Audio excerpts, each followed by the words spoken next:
welcome everyone. Thank you for coming. I know it's the end of the day and I believe it's sunny. I've been inside this box for the whole day. So it was sunny when I walked over this morning. Thank you for joining us. So this is the third session about co-benefits. You may or may not have been to the others. What are co-benefits? It's anything that can be delivered in addition to what the primary purpose is for, in this case, a transport scheme. Personally, I can understand what that means, but for me, transport is about all benefits anyway. The only reason transport exists is for people to get to places. And why do people get to places? Is to meet other people, for work, for education, for recreation. It is everything anyway. So we're really just trying to improve that beyond traditional transport so that we really are delivering things in nature and for communities all over everything we're doing. What am I going to cover with the panel today is I'm going to let them introduce themselves in a second so you know who they are and what their organizations they're coming from. But then really just want to have a conversation. So to aid that, I do want it to be slightly different than the previous ones. We are going to try and bounce off each other. And so I'm not going to wait to the end. So please stick your hand up. If you've got a thought, even if it don't have to be a question, it could be a comment, or like, yeah, I agree, and.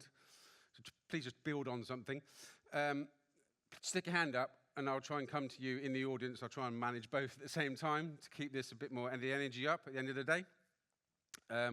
So we'll cover what does it really take to make this happen. It says removing the barriers in practice. So you have heard through the conference lots of really good ideas of how things can happen, but this is like what actually, at the nitty-gritty, how can you get something that actually delivers on those co-benefits? So we're just going to go from left to right. Please introduce yourself and one key thing that you think could help unlock that potential. So your organisation, where you're from, and just go from left to right. All right, thanks so much. Afternoon, everybody. My name's Matt Scott Campbell. I'm the head of an organisation called Moors for the Future Partnership, which is led by the Peak District National Park Authority, but involves, as the name would suggest, a lot of other partners, including 3 water utilities companies in Severn Trent Water, United Utilities and Yorkshire Water, ENGO partners in the National Trust, the RSPB, and regulatory partners in Natural England and EA, and many other funding partners besides. And for the last 23 years, we've been responding to environmental catastrophe in the state of the peatlands in the Dark Peak and South Pennines. So we've been doing landscape-scale peatland restoration for nature recovery. And why am I at a sort of a predominantly transport-based conference? I'm really pleased to say that over those years, we've learned a lot about partnership working and aligning outcomes and multiple benefits, ecosystem services, all of the above. And we've been working really closely for the sort of last 18 months with National Highways, and literally earlier in the week we were out on site with colleagues from National Highways where their funding has actually been blended with other funding from our partners doing peatland restoration, where that is adding resilience to the strategic road network from a climate change perspective. So really pleased to be here and looking forward to sharing our work. Thanks, Matt. And Jodie? Hi everybody, I'm Jodie Savicus and I'm from Atkins Realis. My role at Atkins Realis is I head up the Thriving Places service line within our Movement and Place directive. And what that means is I work on projects that look at safe and sustainable movement and making our places more livable, essentially, more attractive, better for people to connect to where they need to go and to nature and things like that. In terms of the main barrier that I would say, I think the funding that we have to deliver our projects is often quite restricted in that we don't have enough time at the start and at the end of a project to be able to, well, firstly, fully understand co-benefits at the start and to be able to tailor a scheme to address those co-benefits and those challenges. And then crucially, at the end, we don't have enough time or budget to be able to fully monitor and evaluate a scheme and learn from those schemes to feed into the next project. So that's the main thing that I think could be removed. Thank you. Thank you, Judy. And Phil? Hi, everybody. My name is Phil Blythe. I'm Professor of Intelligent Transport Systems at Newcastle University. And I guess the main reason I'm here is I'm the director of the DARE Hub, which is a nationally funded hub by government, DFT, and the research councils on decarbonisation, adaptation and resilience of transport infrastructure, looking at the trilemma challenges around that space to try and deliver a better and resilient transport system. But also, prior to coming back to academia back in 2021, I was Chief Scientific Advisor down at the DFT for 6 years. And there, you really saw the opportunity to try and remove barriers. My mantra was desilification, trying to realize that transport as a whole needed to talk to each other rather than just trying to solve a problem in roads, rail, or regions, for example.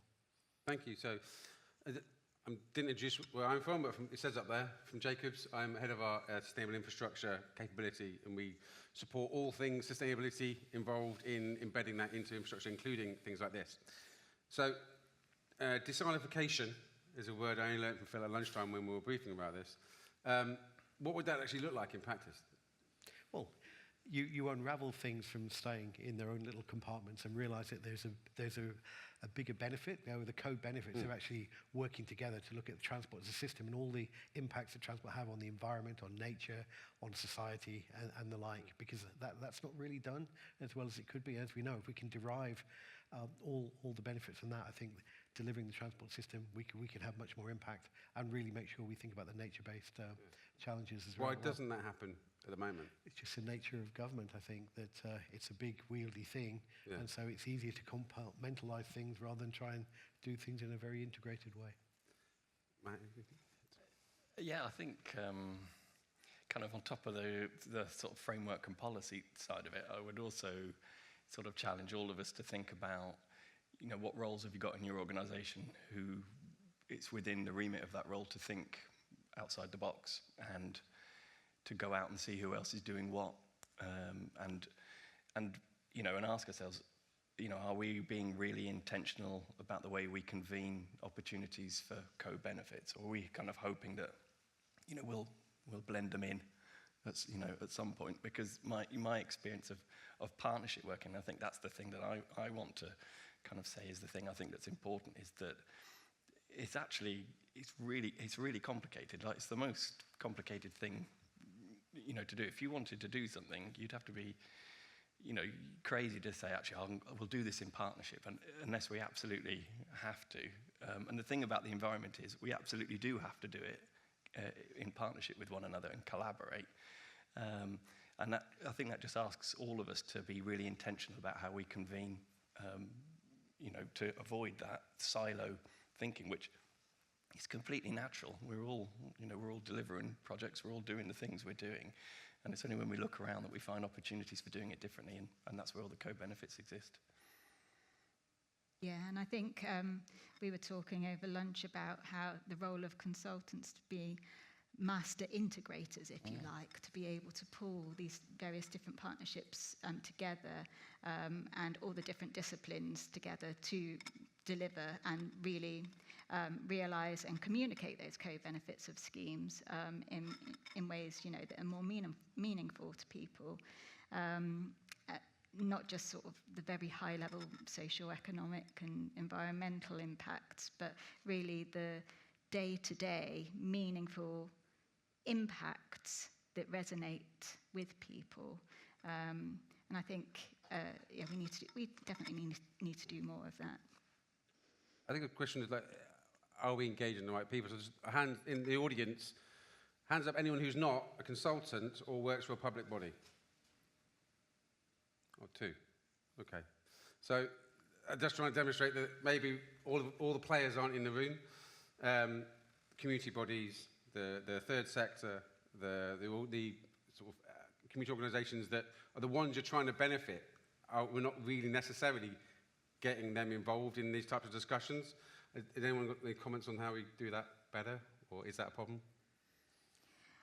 Yeah, I mean, look how many of us are here now. We were just saying as well that, when you see environment on the title, you think, that's not really for me. I don't really understand that. But it is. It's really embedded in everything that we do in delivering transport schemes. And, we need to make sure that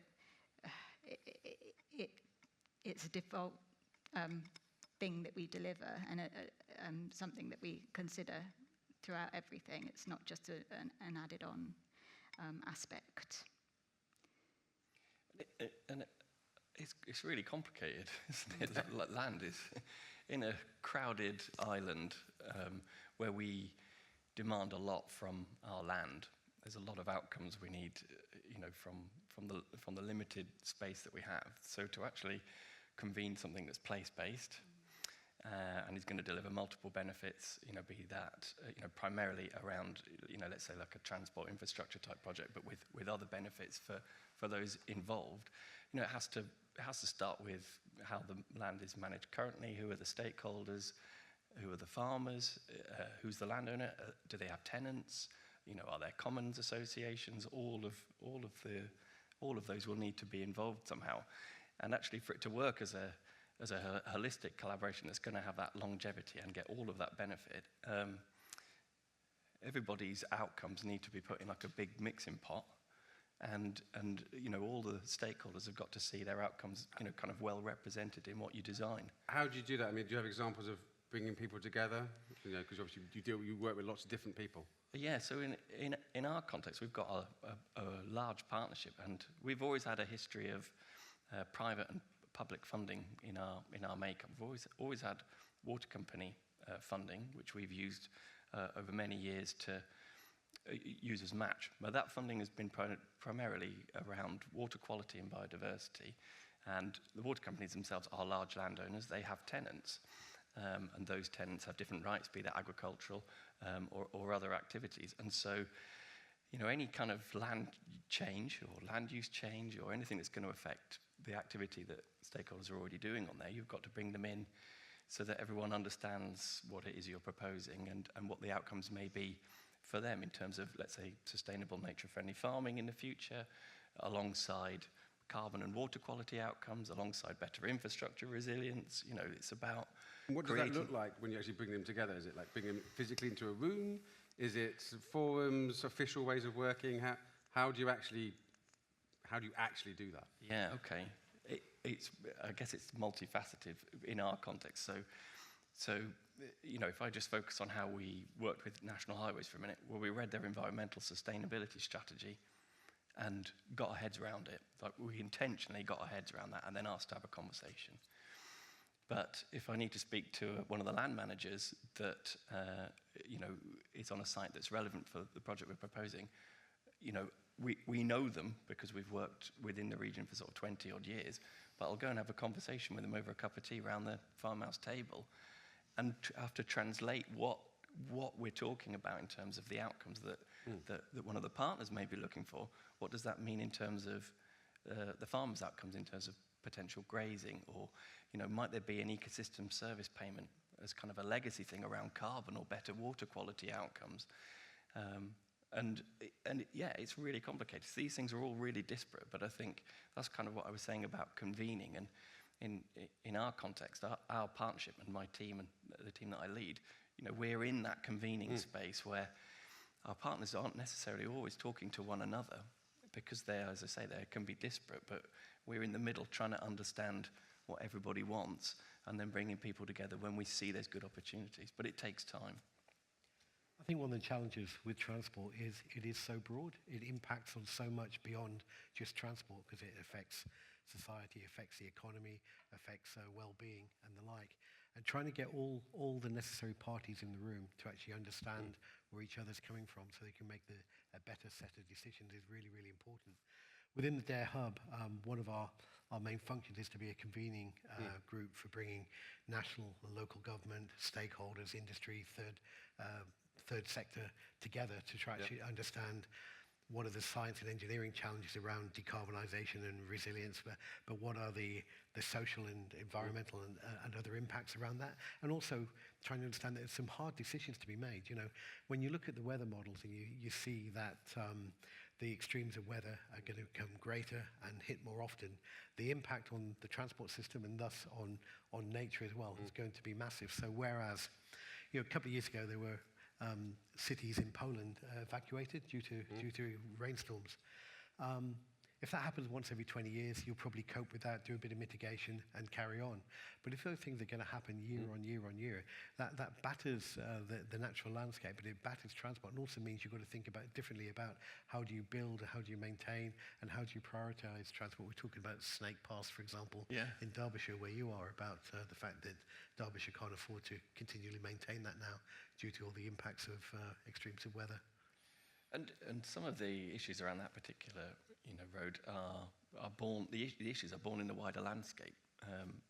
Where you have a degraded peatland, it's not as wet as it should be, usually. And in the Peak District, we've got a legacy of atmospheric pollution from industrialisation. So we have extremely degraded peat moors. And when we started restoring them in 2003, some places didn't have a blade of grass, and we're talking about 25,000 hectares. But the water comes off of that quick, and that's where the issues start to come in. And you can either pay to fix these issues at the point that the problem is being felt, or you can realise that you've got a natural process that you can work with, and actually a dire nature recovery need out in the landscape, that if you do that, it's actually way more cost effective. The bit that's difficult is what you've said, is that you have to make time at the beginning to think about that. If you kind of rush straight to project development, and you haven't done that so hang on a minute, how else could we do this? What other outcomes? And who else should we speak to? If you've got it's often the way, isn't it, that there's a funding deadline and you've got to use it. So instead of taking the time to do that early piece, you sort of rush for what seems to be a more obvious traditional answer. Do you want to expand on that at all, Jodie? Yeah, I mean, when funding pots become available, you're expected to have your pipeline of projects ready to go, shovel ready, and all the cases made. But really, there definitely needs to be more time and more funding built in so that you can really understand all those complexities and all of those co-benefits that can come out of a scheme right up front, so that you can tailor your scheme and co-design your scheme as well with the community. And then with that co-design, you've got that element of being able to communicate the benefits to the community in a clearer way and a more meaningful way. And because of that, hopefully you'll get a lot of support for the scheme as well. And, people will start to use whatever infrastructure you're developing. And then, hopefully see all the co-benefits. And then crucially at the end, like I said before, about monitoring and evaluating that scheme and learning those lessons from delivering that project, gathering the evidence to feed into the next project, and as it goes around again. But yeah, we just often have to sort of go from project to project to project, and then as soon as it's finished, right, next one. Yeah. Okay. With the community aspect, is it the way you describe it? It sounds like you're starting from scratch each time. Is there a better way of actually, before a scheme's even thought about, actually understanding community needs? Just straight, just understand community needs, not just from a transportation, but just from a social cohesion, and then use that and then build things up that way, rather than we've got a transport project, how does it fit? Is that something you've bumped into that doesn't exist well enough and could exist and could be a way of unlocking, or at least you're not starting over every time? Yeah, so we've been, particularly in a lot of the projects that I work on that are more about creating more livable places, that really involves a lot of community co-design. And getting in and speaking to the community to start off with, to understand their pain points and understand their complexities about their daily lives as well, not just in terms of how they travel and travel purposes and journey purposes, things like that, but why can't they access particular opportunities? Why can't they access particular green spaces? Things like that. A lot of the wider benefits that we've been talking about throughout today in terms of access to nature and the impacts on health and well-being associated with that. If we do have the time at the start to understand those complexities and start to speak to communities a lot more, then we can tailor schemes and learn from that to feed into future work. Phil, drawing some of your national experience of, like, is there something that could be done in the national context, governmental context, of actually being able to allow this to happen better? Well, I think the important thing is that you don't do transport for transport's sake. No. You do transport because you're trying to improve the lives, you're trying to improve the efficiency of the transport system and the resilience and everything else. So you've got to make sure that is at the heart of what you're doing. You know, the technologies that all fail are the ones that are technologies for technology's sake rather than technology for something useful to make a difference. And that's really, really important. But the other thing I think is really important is that you can quantify and evidence the impact of what you're doing. So you have the ground truth before you do it, and then you monitor it through, look at all, and identify all the co-benefits. For quite often, if you don't think about all the impacts that a transport scheme is going to have and all the environmental benefits you're going to get, you don't capture those, you can't quantify them at the end and deliver the evidence. And that's what's needed to help local, regional governments and other stakeholders who need to invest in transport actually understand how they can get the best bang for their buck and actually deliver a system that works for everybody. It sounds to me, though, it doesn't need to be on something that's built into a scheme from the start with. You can retrospectively look at a transport scheme or otherwise and quantify the benefits that have happened, even if they weren't designed in. Wasn't obvious at the start. Yeah. Because I think we talked about it before, the thing that's missing is that real understanding of, this, mass transit system was put in 20 years ago and it seemed a good idea at the time, and it probably was. But now, all this other stuff, I think that retrospective looking back in, and is that something that, you're in academia now, is there a role for academia to sort of really focus on some of those areas of knowledge gaps? Or? Well, first of all, I think the metrics that we measure have changed. It's not those absolute numbers of, how many cars or how many passengers, whatever. There's so much more to it now. We've got to make sure we measure those metrics. But I think one of the things academia can do is see what's coming on the horizon and bring that forward to actually improve what we're doing and actually understand how we can use new techniques, technologies, new thinking to improve on things. But also, I think one of the other important things from an academic point of view is it gives you some longevity of memory of why you did something 30 years ago and why you shouldn't be repeating doing it again. Because corporate memory and government memory is quite short, and you see so much of reinventing the wheel and spending money where it's already been spent. We've already learned from it. So I think that's a really important role that academia can play. And certainly, with challenges with funding and everything else, I think academia needs to be much more making sure that what they're delivering is delivering into the real world and not just in the ivory towers. Yeah, I totally agree. Working with universities and other academic institutions to actually develop solutions that help is absolutely key for us, and it's something that I'm quite passionate about. And I'm a frustrated academic, probably end up in consultancy, and working with those solutions is absolutely critical. Is there, so in terms of our structural things, in terms of DFT, only think about transport, but we've got devolved administrations that have ability to think about things differently. I think, Joe, you experience with working with them, and does that feel different? Is it?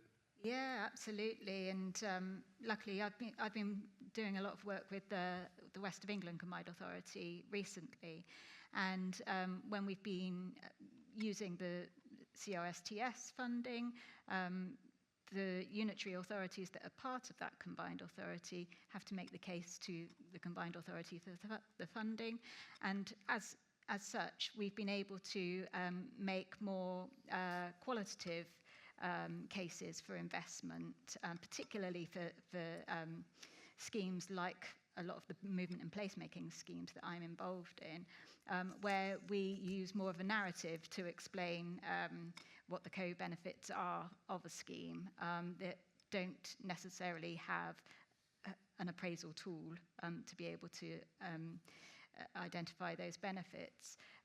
So what we've been doing is we've been able to do a lot of that sort of community co-design and understanding, first and foremost, understanding the need, but then aligning the scheme to that need, and also, of course, the wider policy objectives as well, and creating a better narrative to make the case for investment. That's really good around the process and having the identity space. Is there a change, do we feel, around decision makers' ability to even make that decision, and that they have an ability that they can actually recognise the health and social benefits that they have purview to actually make a decision over? Is that Yeah. an influence as well? Yeah. I mean, we have had some where we've taken a bit of a hybrid approach where we do have a BCR at the end, just to sort of give that familiarity, if you like, to making a case. But equally, we have had business cases where it is just purely qualitative, and we've been able to tell that story, showing what that community need is, what the policy objectives are, and bring the decision maker on that journey. It's the narrative, isn't it? It's the storytelling, absolutely. and it's come up again and again throughout the whole 2 days. Communication, both to public, to decision makers, the narrative is absolutely key.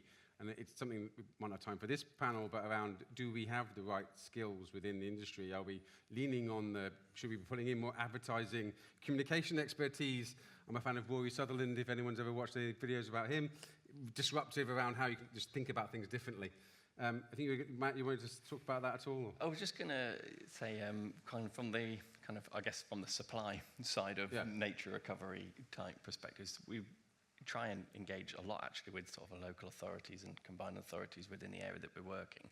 And typically that involves things like doing opportunity mapping for where there are opportunities for addressing some of the risks that they may have. And typically what we find is that there's a narrative. So first I'll explain, well, why are peatlands important? And not necessarily everyone will know, but perhaps, just as an example, if we just take the carbon side of peatlands. So globally, peatlands cover 3% of the Earth's surface. They contain 550 gigatons of carbon, which is more than twice all of the forests on the planet combined. So 3% of the planet's surface is, it's like the most carbon-dense terrestrial habitat on the planet. And if as a local authority or a combined authority, you have targets within your environmental strategy around carbon reduction and emissions, and you haven't got a good understanding and an inventory of potential peatlands you have in your area, and where there's opportunities to do that, and how that might align with things like reduced flood risk and other things as well, you're not going to necessarily kind of have that light bulb moment and make that connection yourself. So, from my team's perspective, we're trying to facilitate that bit so that it's an awareness building thing initially, and then it's the storytelling that goes alongside that. And then usually when people are kind of, aware of, let's say that what the opportunity is and understand how that connects to, the other outcomes they're looking for, then it becomes a different story. And then you can start thinking business cases, and it's about, for us, it's about the partnership blended approach to funding things. So we're often able to say, no one of these organizations can fund this alone, but if 5 of you go in on it, it's a really good deal and you get all of the outcomes you're looking for. But that would need, I think, strong leadership within both those organizations and everyone else. Has anyone else got experience or issues that have come from either lack of leadership or from something that has worked well because of someone's passion? Yeah, I think hearing from the mayors earlier today was a good shop window, if you like, of they want to create better places for their citizens. So demonstrating how we can make better places by demonstrating all of the various different co-benefits to the community is something that can help build that case to them so that they can get behind. So is the case then that DFT should devolve everything? Should accelerate, mass acceleration of all devolution in all areas? Is that going to help? I don't know, anyone comments from the audience? Your thoughts? I think national government have a role to play in terms of setting the strategy and the regulation and the direction that the delivery of the arm's length bodies like National Highways and Network Rail have.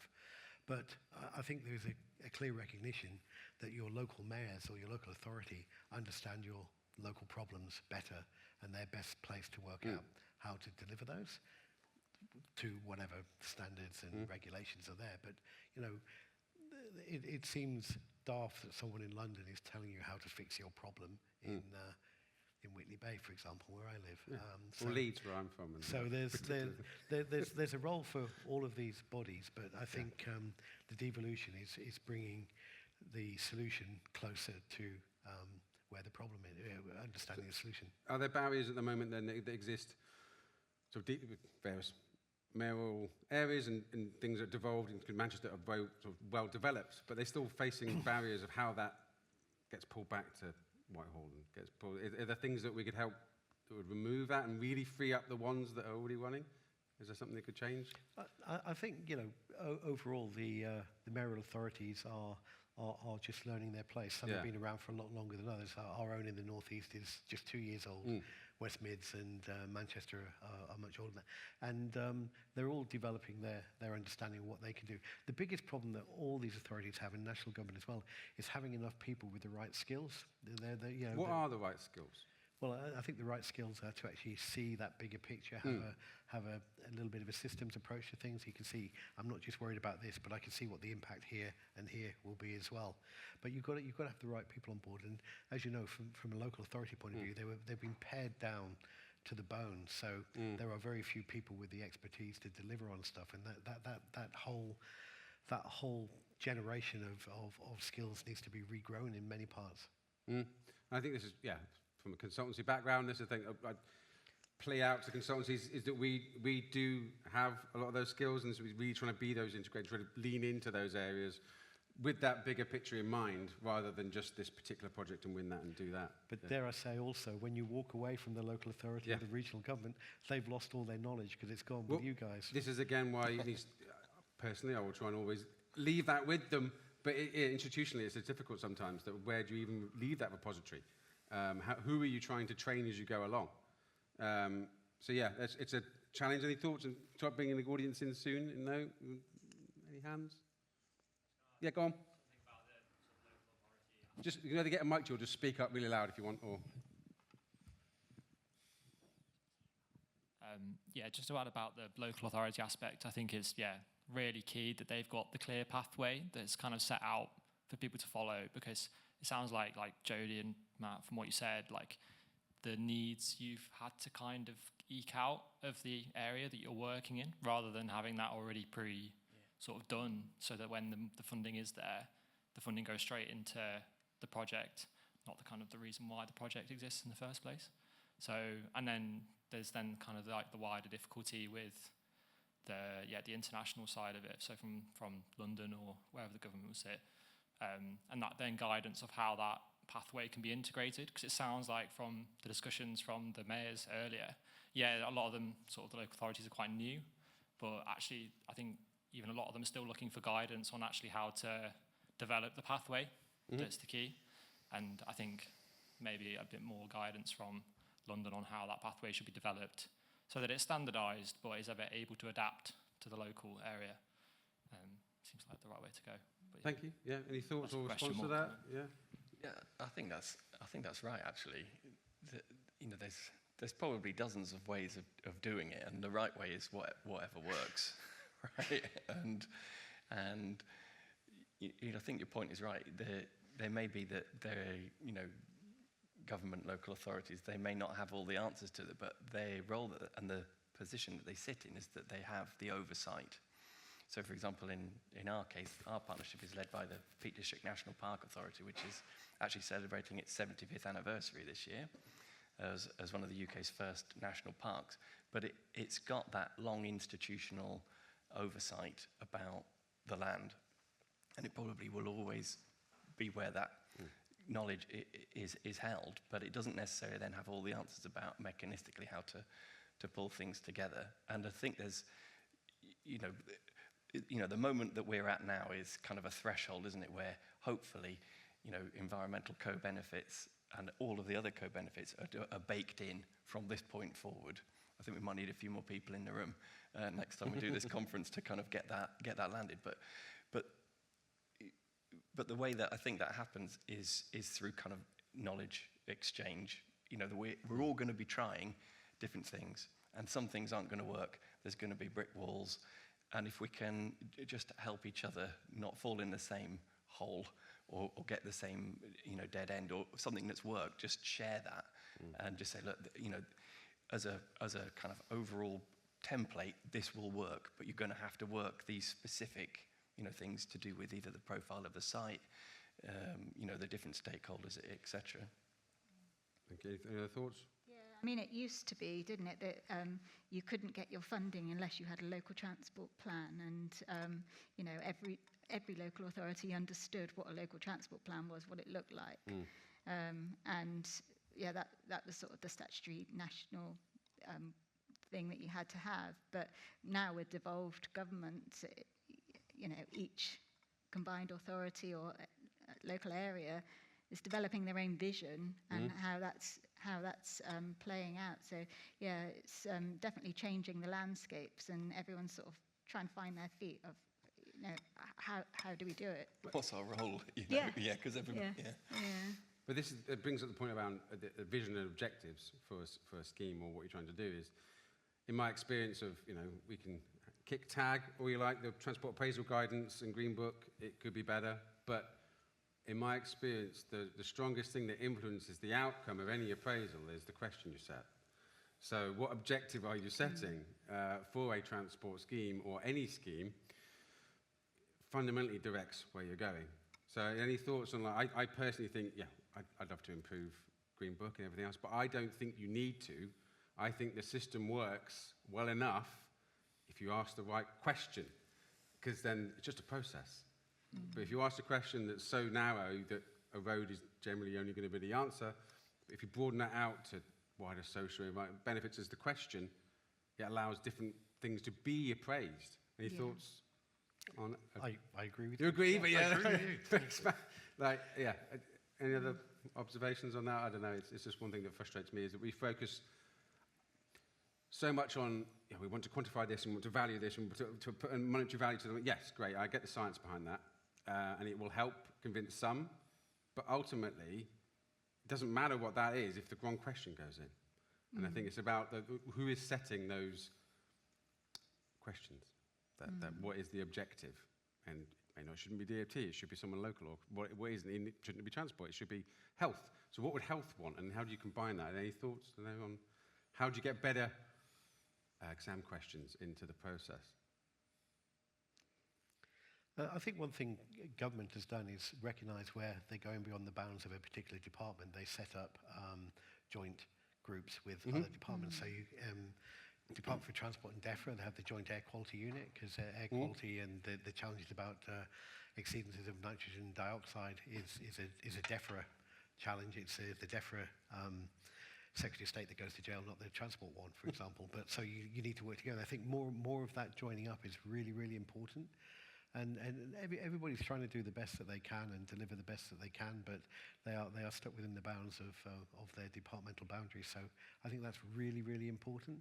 And then you ask the questions that cover the different sectors, not just transport, but environment and maybe business or health or whatever together. But it's tricky because they're all monolith departments, all want to do the best, all want to do the best for everybody, but yeah, they are stuck within their bounds. Cross-party sort of working groups on something would be a Yeah. way of doing it. Okay, opening more questions. So there's a mic. We may as well give it to you just so we can hear you for sure. Hi, Andrew Summers from Transport East, subnational transport body. Going back to the point about politicians, and I think, Chris, your point about the sort of the branding of environment more generally, I guess in large swathes of England, we're about to go into local elections. The mayors we heard earlier today from are fairly sensible, progressive politicians. How do we persuade a new generation of politicians that is coming to a lot of our local authorities that these are benefits that we genuinely care about? A lot of the narratives around scrapping net zero policies, etc. A lot of us are possibly entering quite a difficult time as officers. How do we keep these principles and values strong through that period? How do we communicate the benefits to those politicians? Is there a bit of reframing of the narrative from net zero to national security? I don't know, but what is, I guess, your advice on the strategy for a lot of us that are about to go into this world? I'll give my quick thoughts and then throw it to the panel. It's a really good question. I think net zero and carbon, I've worked on it for a long time. I think it can distract. You can become too focused on one topic and one subject. You can park all of the political debate around carbon if you just focus on climate and resilience. And there's a lot less debate scientifically, or no, there's not scientifically debate on carbon, but the climate model is quite clear. People are experiencing the weather. People are experiencing that. So I think, talking about resilience and efficiency and resilience of the networks, it's just a change of language that most solutions that are carbon benefit are also probably more resilient, more efficient, quieter, cleaner. There's just a reframing of those things, I think, that on that particular topic. But yeah, thoughts on...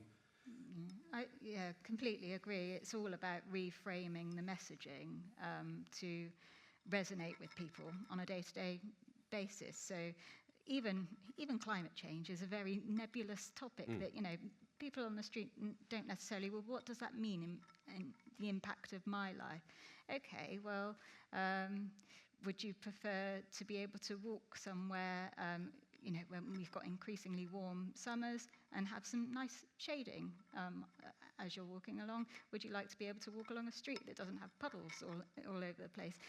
It's just sort of taking those very personal storytelling ways of getting a message across, but in different ways, I think, that resonate with people in different ways, and still having, that feedback to the wider objectives. I think it's like you said before, it's having that clear community needs. What does a community really value and want? Yeah.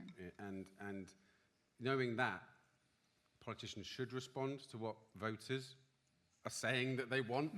So yeah, most of those will be about things that have some sort of transport solution, whether it's access or removing a negative impact of something. So yeah, Matt, you wanted to come in on comment? I was just going to add, I guess irrespective of, the different, views and perspectives that might exist around the kind of importance of the environmental agenda, I mean, I would hope that it would be unassailable and not subject to politics as a vitally important, thing. There is no economic or otherwise or social activity without a thriving planet, which is the primary source of all value fundamentally. But it's the reframing part, and I suppose it's the same as any business case. It's kind of what, so what, now what, I guess, and maybe it's just the wording, like rather as has been highlighted, rather than speaking around a climate related thing, it's more of an infrastructure related thing, and there is a known issue, and oftentimes a nature-based solution is going to be really cost effective, and actually if it's a hybrid approach and you've got some grey approach and green, the chances are the natural processes will actually increase the longevity and long-term resilience of the other. So I would focus on the positives, I suppose, is the way to do it. I think the challenge is that some of these parties are arguing that carbon reduction, decarbonisation, is costing the people money, and so they think that's a bad thing.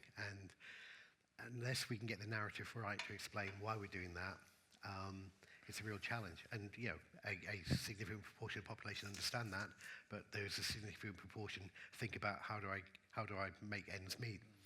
So I think your point about how do you reframe it is a really good one, because it's the resilience of that infrastructure. If your infrastructure, it fails, if your houses flood, if your electricity network falls down because it's because of a storm, extreme storm, that has real impact. So it's trying to explain that there are real costs associated with decisions that are made. So getting the resilience and adaptation right is important.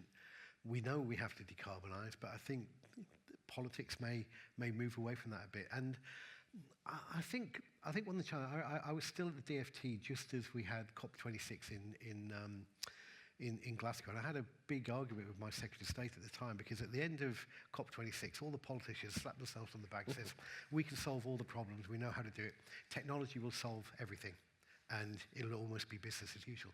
No, you know, to the scale of the challenge in terms of how we as individuals, how we as businesses, how we as government, how we as a nation, we as industry have to change to actually achieve that are massive from a decarbonisation point of view, but you know, how we build our infrastructure, how we operate our infrastructure, the choices we make. That debate's not there. In other countries, it is much, much more. And I think that's needed. One thing that really heartened... Carry on. The DFT recently published their adaptation strategy in December last year. And I think it was a pretty good document, actually, and my Dare Hub had you know, helped with that a little bit. But what they did, they produced a whole bunch of 1 or 2 pager info things on risk and hazards to go with it, explaining why this was important. Here's the challenges that we have. And I thought that was written for the public, and I thought it was a really good way of trying to spread the knowledge to the wider community. And I think there's things to be learned from that. I thought it was a really good piece of work, actually. No, it's harking back to the same thing. It's the narrative, storytelling, engaging people. Yeah. You know, it's the only way. You can't enforce something that won't believe you.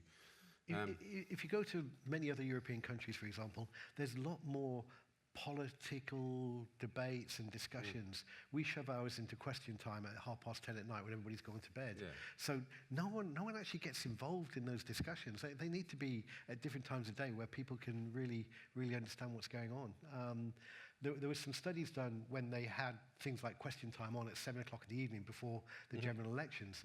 And people were engaged with that because A, they're up, they're not in bed, and B, they actually understood things differently. I think we need to actually understand that we need to bring that debate. And I think it's up to the professionals, it's up to government to actually make sure that narrative is brought to the national psyche and can argue against some of the things we see in some of the media that is just totally anti anything to do with climate change and decarbonisation. Great question. Any thoughts, any more questions, observations? Yes? Yeah, go. You've got your mic ready, so you can do it yourself. Yang Brian from Atkins Realis. Given we talk about removing barriers and all the insights that you shared from your industry area, I think there are things we can do now, and the things that we need to think about in the long term, and the medium term, and long term, because we're not going to wake up tomorrow to solve the problem. Because I think the key problem is the co-benefits or the environment benefit is probably not on the front end of the thinking. It's not the priority in the current circumstance in the public body or the local authorities or combined authorities. So I think that the problem that they have the most at the moment is money. And everything requires money to do. So I think it's a journey, and probably where the sector leaders sits best is advise those people and our client what we can do now and what we're looking to do in the next 3 years, next 10 years. So what's your advice on those short-term and long-term suggestions to remove the barriers? Yep, great, thank you. I think, Matt, you wanted to? Yeah, thanks. I think it is really helpful to think about it in a temporal sense, because, like you said, money's tight,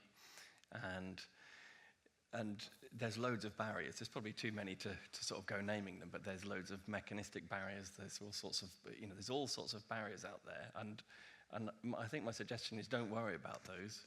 Let's not worry about those, because if we want to get around them, we will. But it's a question of identifying them and anticipating them, and then you can do something about it. But I would say the place to put our emphasis in the first instance is make someone's role about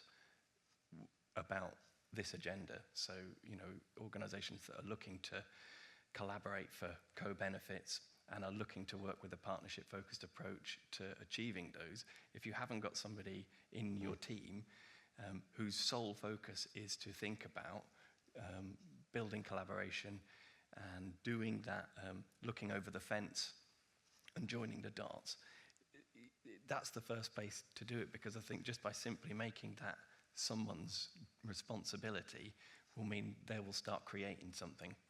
And they will tease out where all these barriers are, and then it's just a case of knocking them down one by one. And then when you've figured one out, then you share it with everybody in the network, in the community, so that we will learn, basically, because otherwise we're just, reinventing the same solution to things that would have been. It's not just barriers, though. There are opportunities. If you start looking, there are real opportunities of co-funding. I've learned about new ones coming today, of different organisations that exist I didn't know existed, that are either from, public organisations, commitments, private institutions, all have funds that are trying to do good things. And there's also philanthropic organisations, and then there's charities that will give time and experience and actually own something for the long term. I think, focusing and looking at that for those connections and finding those, and then trying to just start building on them, because, if you just look at your bit, then, they're only ever going to be able to do so much. But I think it's not to be too scared of the barriers, but just to start doing it. And it can really save money, find other sources of money that a local authority, they've got 100,000s, millions, whatever it is they're trying to, it's how that can be multiplied if they just spent the time engaging. And then actually, we do this. It's not 100% what we wanted to do, but it's 80%. But we get all this other stuff. And it's just, again, narrative, leadership, being able to make informed decisions all comes with it. I think it's a really. Any thoughts on responding to that sort of topic? I think you're right. There's always ways to go forward and find different forms of funding. But I think, I'd say, back to your question about how much is it going to cost. That's probably the wrong question, but that's a very consultant-orientated question. It's how much is it going to cost if we don't do it? Yes. What happens if we don't actually solve these problems? I think that's the wider question, because those numbers could be orders of magnitude more than how much does it cost. And that's the business case for employing that person I was talking about, right? Yeah. It's risk. So, we're involved, there are task force for climate disclosures, and there's also nature-based disclosures, and there are financial-focused mechanisms that you should look at the risks that are on your balance sheet, both as a private organisation and also as a public organisation. That's starting to highlight climate risks to your business or your organisation. It's also then Nature Reliance is coming. So those things are starting to come through. And the reason that they start to grab attention is that you are working at the C-suite level, but with the finance and the risk people, not the sustainability and environmental people. Go on. Just wait, they'll switch it on in a minute. Yeah, no, Professor Phil's point is really valid, because when we're looking at business case nowadays, we're looking at how much that project is going to cost. But often we don't looking at how much it's going to cost if that scheme doesn't happen, because that is a narrative that lacking in a business case, in the appraisal process. We don't ask people that question to understand if we don't do it, what's going to be costing the economy and costing the country. So it's very valid. It's hard. It can be an option on your option analysis, do nothing, and you can price it. You can. That's definitely a choice, isn't it? Do nothing. And you can do it through an existing appraisal approach allows you to do those things. It's just people don't. And so it's why I get people frustrated about, let's make the process perfect. You're never going to make the process perfect. Ask the right questions and get the right answers. We've got 5 more minutes. I'm going to try any more different questions from other people. Anything else? Come on. Or just observation. Right, fine. In which case, I'm going to go back to the panel. I'm going to ask you to, we've only got literally a few minutes. One thing we think we should stop doing, and one thing we should start doing. Matt.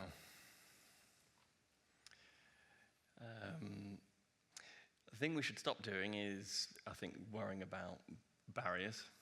I think there's loads of them, and it's probably like, not a good recipe for anyone's mental health if we kind of face into those too much. I think better to take that kind of approach that recognizes actually the thing that is going to make the difference. So the thing that we should all be doing is building relationships in networks like we have in this room. Stop worrying about barriers, start building more relationships. Yeah. I want to stop going first. What are we going to stop doing? Stop doing first. stop thinking in the traditional sense of building a case and relying solely on appraising things in metrics and monetized ways. And start doing? Start doing understanding places a lot more. Excellent. Phil, stop doing. I think stop thinking that what we do in the UK and on a small island doesn't make a difference. 'Cause I think what we have, we've got great skills, great expertise, and massive levels of enthusiasm to make things happen. Bring it together, concentrate, be the thought leaders, and actually deliver. And I think we can. At every level of government and everywhere else, we're trying to do the right thing. We're not as joined up as we could be, but if we were, we could be awesome. So start being awesome. We'll go with start being awesome. Yeah. I'm going to finish it there on start being awesome. If there's nothing else, we'll just thank everyone for their time. Thank you.